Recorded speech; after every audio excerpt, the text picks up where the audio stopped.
Costs. As we know, the first rule of business is to have more money in than out. And in this video, we're going to look at the out part. As with revenue, different terminology is used, but for this time, for money going out. You may have already heard of some of these main terms: expenses, costs, outgoings, and expenditure. But don't get confused by them, they are just different ways of saying money going out.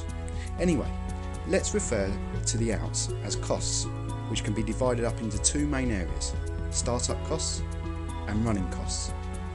Let's look at a scenario to help us understand. You finally decide to go for it and open up a smoothie bar in town.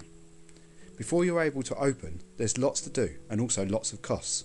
It's likely you will have to spend money on decorating your new shop, painting, lighting, making a serving counter, seating area, maybe a mirror for decor, then all the equipment you need: fridges, maybe a freezer, blenders, shelves, glasses, chopping boards, knives and other cutlery, not forgetting a till and a nice sign for outside. Oh, and of course a branded uniform and an apron for yourself and your staff. Although the costs of these added up together can be expensive, the hope is that you will only have to buy these once. You might have to buy them again to upgrade or replace them if damaged or broken, but as they are one-off costs before the business is open, we can call these startup costs. But you're still not quite ready for the grand opening day. There's ingredients to buy, and straws and napkins, a few polishing touches to make sure everything is perfect. The launch day goes really well, and the rest of the week goes okay, and then you have to buy some more ingredients.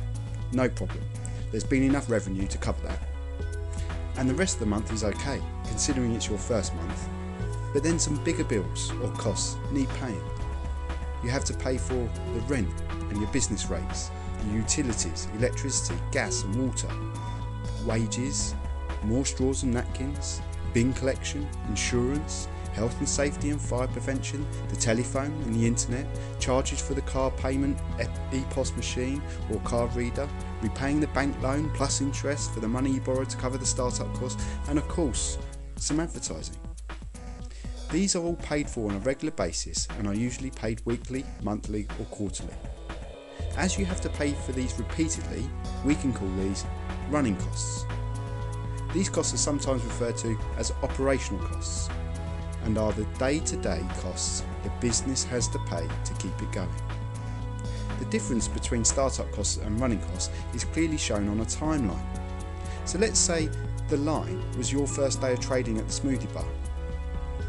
The costs occurred before this date that were one-off costs to set up the business are called startup costs, and the costs that need to be paid again and again to keep the business open are called running costs. However, before we can calculate total costs, we need to break down running costs a little bit further, so make sure you click on the video for running costs.